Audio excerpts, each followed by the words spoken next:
Okay, for part one of this battery thing, we're looking at predicting how much of a voltage different materials are going to give us.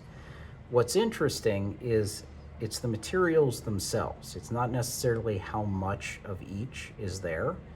That's why a D-cell battery this big around is going to give us 1.5 volts, and a AA this big around is going to give us the same, and one of these little buggers is going to give us the same because they have the same materials inside of them.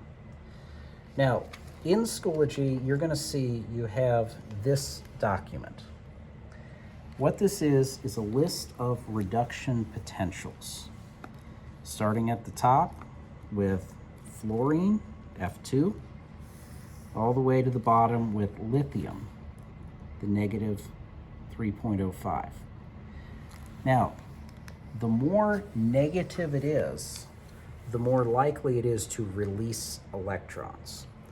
And when I go to predict what is going to be in a battery, or what voltage is going to come out of a battery, I simply have to look at the components. Excuse me. So, for example, there is nickel. If I go here and I find nickel, go up there, it's right about the middle, across.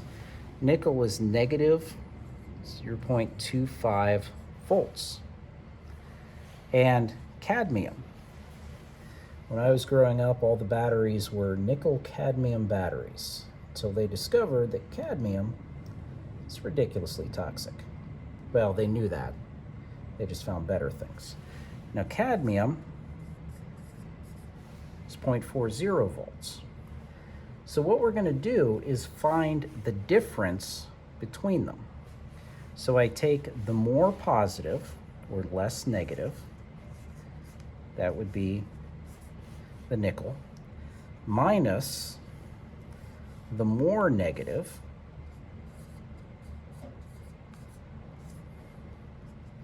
see what we've got. So I've got negative 0.25 minus negative. So that makes that positive. And what we end up with is 0.15 volts that will generate. And if I put 10 of those in a row, I get the classic 1.5 volts. So you're going to look at the next couple, just looking at this sheet, find them, see the numbers, and find out how different those are, the difference between the two numbers. Should be pretty simple. All right?